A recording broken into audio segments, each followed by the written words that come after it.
मैं नेहा सिंह और आप देख रहे हैं बिहार टेक्स। बिहार टेक्स बुलेटिन में जानेंगे बिहार और देश दुनिया की 15 बड़ी खबरों के बारे में, लेकिन सबसे पहले एक नजर हेडलाइंस पर। इंटरव्यू को ऑनलाइन कराने की तैयारी कर रहा बिहार लोक सेवा आयोग। बीपीएससी एई मेंस का रिजल्ट किया गया घोषित। ऑनलाइन ट्रेनिंग के जरिए रोजगार देगा बिहार सरकार का कृषि विभाग, कराएं रजिस्ट्रेशन। बिहार में जमीन की जमाबंदी में सुधार को लेकर सरकार की नई कोशिश, परिमार्जन पोर्टल किया गया लॉन्च। समाज कल्याण विभाग ने स्वास्थ्य विभाग के प्रधान सचिव को लिखा पत्र, बिहार की आंगनबाड़ी सेविकाओं का भी हो 50 लाख का बीमा।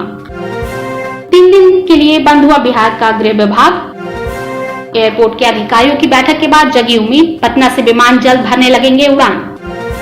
सुपौल में सोई हुई पत्नी पर पति ने फेंका तेजाब, फिर परिवार समेत हो गया फरार। बिहार सरकार की कानूनी व्यवस्था ने बीएसपी नाराज, कहा हिंदुओं पर हो रहा अत्याचार। तेजस्वी यादव ने मुख्यमंत्री से पूछे सवाल, नीतीश जी 2 महीने की तालाबंदी में सरकार ने क्या कदम उठाए बताए। और अब एक नजर डालते हैं देश दुनिया की प्रमुख खबरों पर। वित्त मंत्री निर्मला सीतारमण का ऐलान, एमएसएमई को बिना गारंटी मिलेगा 3 लाख करोड़ का कर्ज। इस साल 30 नवंबर तक भर सकेंगे इनकम टैक्स, टीडीएस भी कम कटेगा। गृह मंत्रालय का फैसला, पैरामिलिट्री फोर्स के कैंटीनों में 1 जून से बेचे जाएंगे सिर्फ स्वदेशी प्रोडक्ट्स। 3 साल के लिए आर्मी ज्वाइन कर सकेंगे आम नागरिक, टूर ऑफ ड्यूटी के प्रस्ताव पर विचार कर रही सरकार। दिल्ली सरकार बोली, बिहार से नहीं मिला कोई जवाब, हम उठाएंगे प्रवासी श्रमिकों को भेजने का खर्च। 6 नए मामले आने के बाद चीन का फैसला, वुहान में 1.10 करोड़ लोगों का टेस्ट होगा। अब खबरें विस्तार से। बिहार लोक सेवा आयोग 64वीं सिविल सर्विसेज परीक्षा के लिए ऑनलाइन इंटरव्यू आयोजित करने की तैयारी कर रहा है। बीपीएससी के अध्यक्ष शिशिर सिन्हा ने कहा कि कोविड-19 महामारी को ध्यान में रखते हुए आयोग चयन प्रक्रिया को पूरा करने के लिए एक ऑनलाइन इंटरव्यू आयोजित करने के लिए एनआईसी के साथ काम कर रहा है। उन्होंने स्पष्ट किया कि यदि जून के अंत तक लॉकडाउन और यात्रा पर प्रतिबंध जारी रहता है तो ऑनलाइन इंटरव्यू आयोजित किए जाएंगे। शॉर्टलिस्ट किए गए उम्मीदवारों को इंटरव्यू में भाग लेने के लिए अपने जिला मुख्यालय स्थित एनआईसी कार्यालय को रिपोर्ट करने की आवश्यकता होगी। उम्मीदवारों का इंटरव्यू वीडियो कॉन्फ्रेंसिंग के जरिए होगा। बिहार संघ लोक सेवा आयोग ने बीपीएससी एई के मेंस रिजल्ट्स 2020 की घोषणा कर दी है। कैंडिडेट्स इसे आयोग की ऑफिशियल वेबसाइट bpsc.bih.nic.in पर देख सकते हैं। सिविल और मैकेनिकल के रिजल्ट जारी किए गए हैं। कुल 288 कैंडिडेट सफल घोषित किए गए हैं, जिनमें से 271 कैंडिडेट मैकेनिकल स्ट्रीम के और 17 सिविल स्ट्रीम के हैं। इसके लिए लिखित परीक्षा 5 से 9 अगस्त 2019 के बीच आयोजित की गई थी। कृषि विभाग ने लोगों को रोजगार उपलब्ध कराने के उद्देश्य से ऑनलाइन ट्रेनिंग की व्यवस्था शुरू की है। इस ट्रेनिंग में किसानों को खेती की उन्नत किस्म की तकनीक के बारे में बताया जाएगा। बामेती के डायरेक्टर डॉक्टर जितेंद्र प्रसाद ने बताया कि इसके लिए प्रशिक्षक के रूप में विभिन्न कृषि विश्वविद्यालय के वैज्ञानिक ऐप से जुड़कर प्रशिक्षक का कार्य करेंगे। सर्वप्रथम जिन्हें ऑनलाइन प्रशिक्षण लेना है उन्हें www.bameti.org.app डाउनलोड करना होगा। इसके बाद इस पर निबंधन कराना होगा। इसके बाद बामेटी से जुड़ने के बाद अकादमी और पासवर्ड दिया जाएगा। इसी के माध्यम से लोग प्रशिक्षण पा सकते हैं। जमाबंदी पंजी में त्रुटि के सुधार की गति में तीव्रता लाने और इसमें पारदर्शिता सुनिश्चित करने को लेकर एक राजस्व एवं भूमि सुधार विभाग द्वारा परिमार्जन नामक पोर्टल विकसित किया गया है। बुधवार को राजस्व एवं भूमि सुधार मंत्री रामनारायण मंडल द्वारा इस पोर्टल का शुभारंभ किया गया। इस पोर्टल के माध्यम से भूधारी डिजिटाइज जमाबंदी पंजी में सुधार के लिए ऑनलाइन आवेदन दे सकते हैं। अगर जमीन की जमाबंदी में किसी तरह की कोई गड़बड़ी है तो आप विभाग की वेबसाइट biharbhumi.bihar.gov.in पर जाकर संबंधित आवेदन पत्र प्रोसेस करने की प्रक्रिया का अवलोकन कर सकते हैं।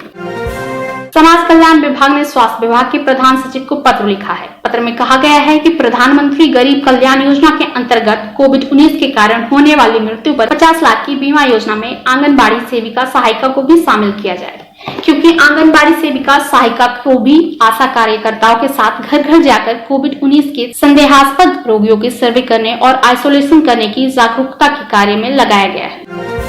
बिहार सरकार ने गृह विभाग को 3 दिन के लिए बंद कर दिया है। एक सहायक के कोरोना पॉजिटिव मरीज के संपर्क में आने के बाद विभाग ने यह निर्णय लिया है।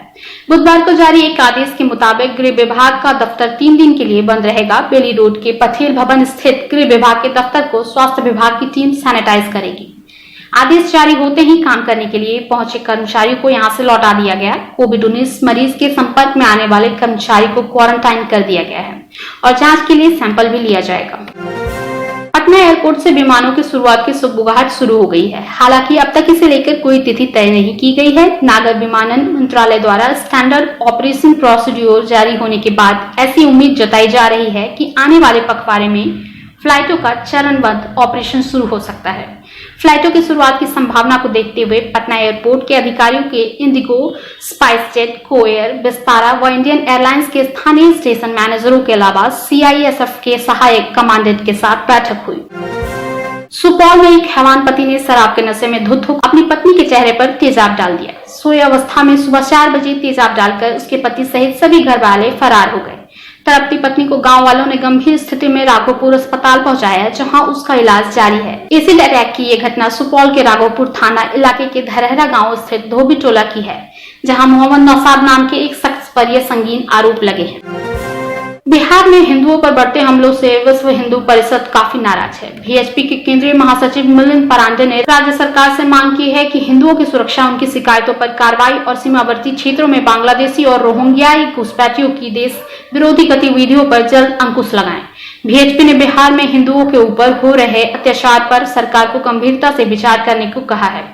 साथ ही ये चेतावनी दी है कि VHP सभी मामलों का अध्ययन कर आगे निर्णय लेने का विचार कर रहा है। बिहार में बढ़ते कोरोना संकट के बीच प्रतिपक्ष के नेता तेजस्वी यादव ने राज्य सरकार से कई सवाल पूछे हैं। बैक टू बैक कई ट्वीट करके तेजस्वी यादव ने कोरोना को लेकर सरकार द्वारा किए गए काम पर हिसाब मांगा है। तेजस्वी यादव ने आरोप लगाया है कि बिहार जहां था वहीं है, कोई काम नहीं किया गया है। हम शुरू से ही बिहार को आगाह कर सुझाव देकर लगातार मांग करते रहे हैं कि बिहार में कोरोना जांच की संख्या बढ़ाई जाए, पर ऐसा नहीं हुआ। अब बिहार की जनता यह जानना चाहती है कि 2 महीने की तालाबंदी में सरकार ने क्या कदम उठाए। राज्य सरकार को इसके बारे में जानकारी देनी चाहिए। वित्त मंत्री निर्मला सीतारमण ने बुधवार को प्रेस कॉन्फ्रेंस में प्रधानमंत्री के 20 लाख करोड़ रुपए के आर्थिक पैकेज के बारे में विस्तार से जानकारी दी। उनके साथ प्रेस कॉन्फ्रेंस में वित्त राज्य मंत्री अनुराग ठाकुर भी मौजूद थे। प्रेस कॉन्फ्रेंस में घोषणा की गई कि MSME को 3 लाख करोड़ रुपए का कोलेटरल फ्री लोन दिया जाएगा और ये 4 साल के लिए दिया जाएगा। इसके लिए किसी गारंटी की जरूरत नहीं होगी। शुरुआती 12 महीनों के लिए मूलधन नहीं चुकाना होगा। इसके तहत 25 करोड़ रुपए तक का लोन दिया जाएगा और 100 करोड़ रुपए के टर्नओवर वाली उद्योगों को इसका फायदा होगा। वहीं वित्त मंत्री निर्मला सीतारमण ने कहा कि जून, जुलाई और अगस्त में 15,000 से कम सैलरी वालों का EPF सरकार जमा करेगी, जबकि आयकर रिटर्न भरने की अंतिम तिथि को बढ़ाकर 30 नवंबर 2020 कर दिया गया है। विवादों के निपटान के लिए लाई गई विवाद से विश्वास योजना का लाभ भी बिना किसी अतिरिक्त शुल्क के 31 दिसंबर 2020 तक बढ़ा दिया गया है। वेतन को छोड़कर दूसरे प्रकार के भुगतान पर TDS, TCS की दर 31 मार्च 2021 तक 25% कम की गई है। केंद्रीय सशस्त्र पुलिस बलों की कैंटीन में 1 जून से केवल स्वदेश निर्मित वस्तुओं की ही बिक्री होगी। गृह मंत्रालय ने बुधवार को यह जानकारी दी। गृह मंत्रालय ने बताया कि इसके बाद करीब 10 लाख CAPF के जवानों के परिवार के 50 लाख सदस्य स्वदेश निर्मित उत्पादों का इस्तेमाल करेंगे। आपको बता दें कि CAPF के अंतर्गत देश के अर्धसैनिक बल CRPF, CISF, BSF, ITBP और SSB आते हैं। सेना में शामिल होकर देश की सेवा करने की चाहत रखने वाले आम नागरिकों के लिए खुशखबरी है। जल्द ही भारतीय सेना नागरिकों को 3 साल के लिए सेना में शामिल होने का मौका दे सकती है। खबरों की माने तो इसके लिए सेना टूर ऑफ ड्यूटी के प्रस्ताव पर विचार कर रही है। अगर सब कुछ सही रहा तो जल्द ही इसका ऐलान किया जा सकता है। प्रस्ताव के तहत टूर ऑफ ड्यूटी के तहत चयनित होने वाले उम्मीदवार को 3 साल तक सेना में सर्विस करनी होगी। प्रस्ताव के बारे में अधिक जानकारी आना अभी बाकी है। दिल्ली सरकार बिहार के कामगारों को बुधवार को 3 श्रमिक विशेष ट्रेनों से उनके गृह राज्य भेजने का खर्च वहन करेगी, क्योंकि बिहार की नीतीश सरकार ने टिकट का खर्च वहन करने की दिल्ली सरकार के अनुरोध को कोई जवाब नहीं दिया है। एक अधिकारी ने यह जानकारी दी। उन्होंने बताया कि प्रत्येक विशेष ट्रेन में 1200 प्रवासी कामगार सवार होंगे। बता दें कि इससे पहले 1200 कामगारों को श्रमिक विशेष ट्रेन से मुजफ्फरपुर भेजे जाने का खर्च आम आदमी पार्टी सरकार द्वारा उठाए जाने को लेकर दिल्ली सरकार और बिहार सरकार के बीच वाक युद्ध हुआ था। लॉकडाउन हटाने के 35 दिन बाद चीन में वुहान में कोरोना संक्रमण के मामले सामने आए हैं। यहाँ 6 नए कोरोना संक्रमित मामले आने के बाद चीन सरकार वुहान के सभी 1.10 करोड़ निवासियों का टेस्ट करने की योजना बना रही है। चीनी सरकार वैश्विक महामारी के मूल केंद्र वुहान में कोविड-19 को जड़ से खत्म करने के लिए यह अभियान अगले सप्ताह के अंत में शुरू करेगी। और अब वक्त हो चला कोरोना अपडेट न्यूज को जानने का। बिहार में 53 और पॉजिटिव केस। सूबे में कोरोना मरीजों की संख्या बढ़कर 932 हुई। एक और मरीज ने दम तोड़ा।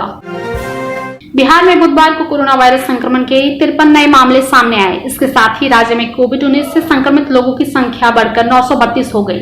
वहीं बिहार में कोरोना वायरस से बुधवार को एक और मरीज ने दम तोड़ दिया। एनएमसीएच में इलाज के दौरान महिला की मौत हो गई। बताया जा रहा है कि महिला गॉल ब्लैडर के कैंसर, जॉन्डिस और कई अन्य बीमारियों से जूझ रही थी।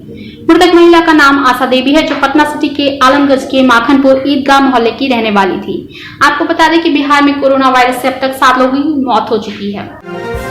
देश भर में कोरोना वायरस से संक्रमित मरीजों की संख्या 74,281 हुई।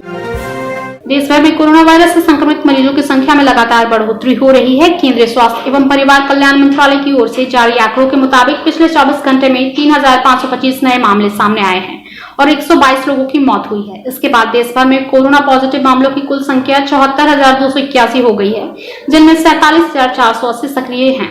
24,386 लोग स्वस्थ हो चुके हैं या उन्हें अस्पताल से छुट्टी दे दी गई है और 2,415 लोगों की मौत हो चुकी है। अब समय है क्वेश्चन आवर का। आज का प्रश्न, वित्त राज्य मंत्री कौन है? आप हमें कमेंट बॉक्स में कमेंट कर अपने जवाब दे सकते हैं। सबसे पहले जवाब देने वाले 5 लोगों का नाम मैं कल बुलेटिन के अंत में लूंगी। ऐसे ही महत्वपूर्ण खबरों को जानने के लिए देखते रहे बिहार टेक्स। अगर आपने हमारे चैनल को सब्सक्राइब नहीं किया है तो उसे सब्सक्राइब कर ले, उसे लाइक और शेयर भी जरूर करें और हाँ, हमारे फेसबुक पेज को भी जरूर लाइक करें। मुश्किल की इस घड़ी में अपना बहुत ख्याल रखें। धन्यवाद।